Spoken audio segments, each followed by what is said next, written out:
लिजा इस ब्लेड को पार करने की कोशिश करती है, लेकिन उसी बीच उसका पैर मशीन से कट जाता है, जिस कारण उसे बहुत दर्द सहना पड़ता है। मियांडर 2020। तो मूवी के शुरू में हमें एक लिजा नाम की लड़की को देखते हैं। लिजा अपनी जिंदगी से परेशान हो चुकी थी, इसलिए वो इस सड़क पर सुसाइड करने की कोशिश कर रही थी, लेकिन मरना उसके लिए उतना ही मुश्किल है जितना उसका जिंदा रहना। लिजा फिर से सड़क पर लेट जाती है और तभी एक गाड़ी आने लगती है, लेकिन लिजा डर के कारण सड़क से हट जाती है। फिर वो गाड़ी वाला पूछता है कि क्या उसकी तबीयत सही है। लिजा हाँ कहती है। ड्राइवर का नाम एडम होता है। एडम उसे लिफ्ट ऑफर करता है। फिर लिजा उसकी गाड़ी में बैठकर लिफ्ट लेने लगती है। लिजा एडम को बताती है कि आज मेरी बेटी का बर्थडे है, लेकिन वो अब जिंदा नहीं है। लिजा अब बिल्कुल अकेली रह चुकी है, जिस कारण से वो सुसाइड करने की कोशिश कर रही थी। उसके बाद लिजा गाड़ी में रेडियो सुनती है। रेडियो में रिपोर्टर बोलती है कि एक किलर जंगल में घूम रहा है और उसने 2 आदमियों को मार दिया है। उसकी पहचान के लिए उसके राइट हैंड पर एक टैटू बना है, जिसके तुरंत बाद एडम रेडियो बंद कर देता है। दरअसल एडम के हाथ में भी एक टैटू होता है। फिर एडम एकदम गाड़ी का ब्रेक लगाता है, जिससे लिजा का सर आगे गाड़ी में लगता है और वो बेहोश हो जाती है। जब उसे होश आता है तो वो अपने आप को एक चैम्बर में बंद पाती है।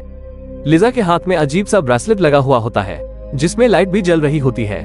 लिजा अपने आसपास का एरिया देखकर काफी घबरा जाती है, जिससे वो हेल्प के लिए चिल्लाती है, लेकिन किसी का कोई रिप्लाई नहीं आता, जिस वजह से वो और भी घबरा जाती है। फिर लिजा उस ब्रेसलेट को तोड़ने की कोशिश करने लगती है, लेकिन वो उसे तोड़ने में नाकामयाब रहती है, जिसके बाद वो शांत होकर एक जगह पर बैठ जाती है। कुछ समय बाद वहाँ पर एक छोटा सा रास्ते का दरवाजा खुलता है। ये रास्ता काफी छोटा होता है। फिर लिजा उस रास्ते से आगे बढ़ने लगती है, लेकिन तभी उसके पीछे का दरवाजा बंद हो जाता है। लिजा डर जाती है। फिर जब लिजा का ध्यान उसके ब्रेसलेट पर जाता है, जिसमें वो देखती है कि उसके ब्रेसलेट पर 11 मिनट की उल्टी गिनती शुरू हो चुकी होती है। फिर लिजा आगे बढ़ने लगती है। जब वो उस रास्ते के बीच वाले हिस्से में पहुंचती है कि तभी उसके पीछे से एक और दरवाजा बंद हो जाता है।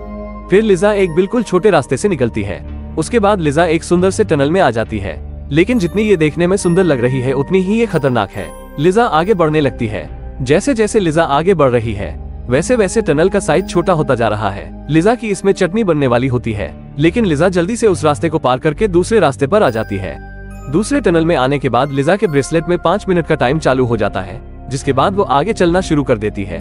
जैसे ही वो आगे जा ही रही होती है कि रास्ते में उसे एक लाश दिखाई देती है, जिससे उसे समझ आता है कि वह भी उसी की तरह कभी यहाँ पर फंसी हुई थी। फिर लिजा उसे लाश को साइड में करके आगे बढ़ने लगती है। जब वो ब्रेसलेट में टाइम चेक करती है तो उसे पता चलता है कि उसके पास अभी 2 मिनट ही है, जिसके बाद वो और स्पीड से आगे चलने लगती है। लेकिन जल्द ही उसका टाइम खत्म होने लगता है और अब आगे के भी रास्ते बंद हो जाते हैं और उस टनल में अजीब सी गैस छोड़ दी जाती है। तभी वहाँ एक छोटा सा चैम्बर खुलता है, जिसके बाद लिजा उस चैम्बर में चली जाती है और अपने आप को सेव कर लेती है। लिजा के चैम्बर में जाने के बाद टनल में आग का फव्वारा छोड़ दिया जाता है। फिर हम कुछ समय बाद देखते हैं कि लिजा उस टनल में वापस आ जाती है, लेकिन उसके बाहर आते ही वो टनल और छोटी हो जाती है।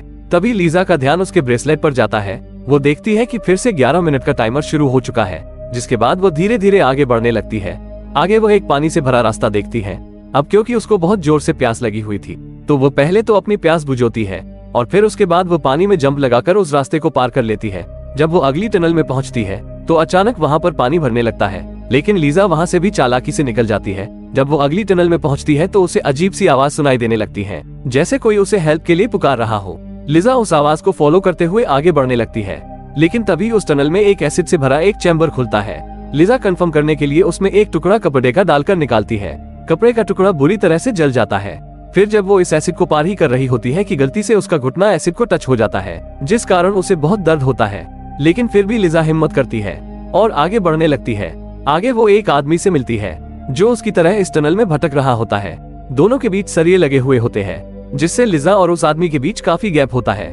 लिजा उससे समझाती है कि वो दोनों मिलकर यहाँ से निकलने की कोशिश कर सकते हैं, लेकिन वो आदमी उसकी बात सुनने के बजाय पागलों वाली हरकतें करता है। टाइम खत्म होने के बाद सरियों से बना दरवाजा और एक चैम्बर खुल जाता है। दोनों चैम्बर में जाने के लिए स्पीड में आगे बढ़ते हैं। फिर चैम्बर के पास दोनों अंदर जाने के लिए लड़ने लगते हैं। फिर लिजा उस चैम्बर में जैसे तैसे चली जाती है और उस आदमी को धक्के से बाहर निकालने की कोशिश करती है। चैम्बर के बंद होते ही इस आदमी का हाथ उसमें कट जाता है। लिजा को उसके हाथ का निशान देखने के बाद पता चलता है कि वो एडम ही है जिससे वो लिफ्ट ले रही थी। फिर उस टनल में आग का फव्वारा आता है। क्योंकि एडम बाहर ही रह गया था तो वो आग में बुरी तरह से जल जाता है। लिजा ये सब देखकर डरकर बेहोश हो जाती है। उसके बाद वहाँ पर एक रोबोट आता है जो पहले तो उसकी टांग पर हुए जख्म को ठीक करता है और फिर वो अपनी वायर को उसके शूट से जोड़ता है, जिससे लिजा को टनल में आने से पहले का सीन दिखाया जाता है, जिसमें लिजा देखती है कि एडम के ब्रेक लगाने के बाद उन दोनों की फाइट होने लगती है, लेकिन लिजा उसकी कार से बाहर आ जाती है। तभी आसमान से बहुत रोशनी दिखाई देने लगती है।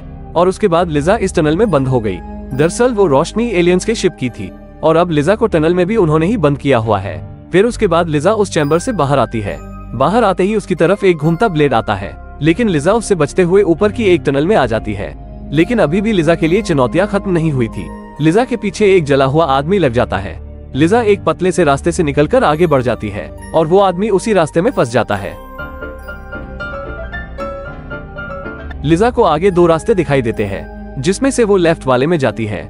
लेफ्ट वाले में आकर उसे अपनी बेटी की आवाजें सुनाई देती है। आवाज को फॉलो करते हुए वो एक अलग सी टनल में पहुंच जाती है। यहाँ उसे पता चलता है कि उसकी बेटी की डेथ खेलते हुए छत से गिरने से हुई और इन यादों को दोबारा देखकर लिजा काफी दुखी हो जाती है। लेकिन तभी वहाँ पर वो जला हुआ आदमी आ जाता है। वो आदमी लिजा को पकड़ने की कोशिश करने लगता है। लिजा उससे बचते हुए अगली टनल में चली जाती है। इस टनल में वो नुकीली तारों के नीचे से निकलती है, जिसमें उसे काफी दर्द भी होता है। वो आदमी भी उसके पीछे आ जाता है। तभी लिजा का टाइम खत्म हो जाता है और वहाँ पर एक चैम्बर खुल जाता है। लेकिन अब की बार चैम्बर के अंदर वो जला हुआ आदमी चला जाता है और लिजा बाहर ही रह जाती है। लिजा डर के कारण चिल्लाने लगती है। आग का फवारा उसके पास पहुंचने ही वाला होता ही कि तभी उसका चैम्बर नीचे से खुल जाता है और अब फिर से लिजा उसी चैम्बर में आ जाती है जहाँ से वो चलना शुरू हुई थी। लिजा उस टनल में आने के बाद काफी टूट चुकी थी। तभी वहाँ पर एक रोबोट आता है और लिजा के जख्मों को ठीक करने लगता है, परंतु लिजा उसे ठीक करने से मना करने लगती है और बोलती है कि मुझे ऐसे ही मरने दो। फिर रोबोट उसे एक जहर का इंजेक्शन लगाने ही लगता है कि उसे एक आइडिया आता है और वो दीवार पर बाहर निकलने का रास्ता बनाने लगती है।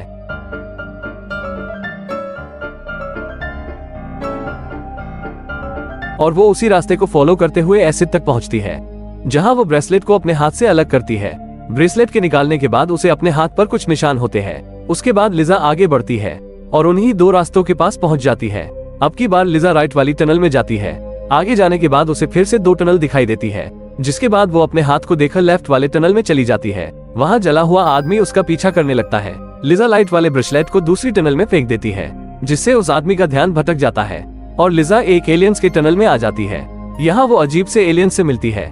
तभी वहाँ फिर से वो आदमी आ जाता है और लिजा को पकड़ने लगता है। लिजा उससे बचती हुई एक टनल के चैम्बर में आ जाती है और वो आदमी बाहर ही रह जाता है।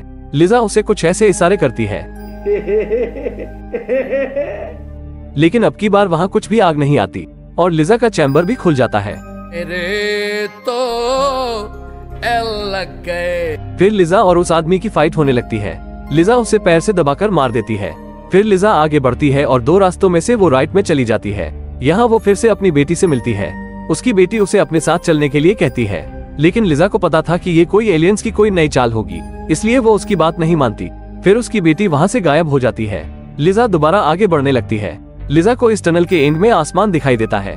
वो उसकी तरफ जाने ही लगती है कि तभी वहाँ 3 ब्लेड्स चालू हो जाते हैं। लिजा चालाकी से 2 ब्लेड्स को पार तो कर लेती है, लेकिन जब वो तीसरे ब्लेड को पार करने लगती है, उसका पैर कट जाता है, जिससे उसे बहुत दर्द होता है। लेकिन जब वो उस टनल के एंड में पहुंचती है तो वो उस आसमान को देखती है, जो कि असली नहीं होता, बल्कि वो तो एक स्क्रीन होती है। लिजा ये जानने के बाद काफी फुट फुट कर रोने लगती है और बोलती कि काश मैं मर ही जाती। तभी वहाँ पर एक पावर उसे वहाँ से बाहर निकालने लगती है। जब लिजा की आंख खुलती है तो वो अपने आप को वाटरफॉल के पास पाती है। यहाँ पर वो अपनी बेटी से मिलती है। उसकी बेटी बोलती है कि अब आप मेरे साथ रह सकते हो। दरअसल लिजा को एलियंस अपने प्लेनेट पर उठा लाए थे। स्टोरी अच्छी या बुरी लगी हो तो लाइक या डिसलाइक जरूर करें। Thank you for watching.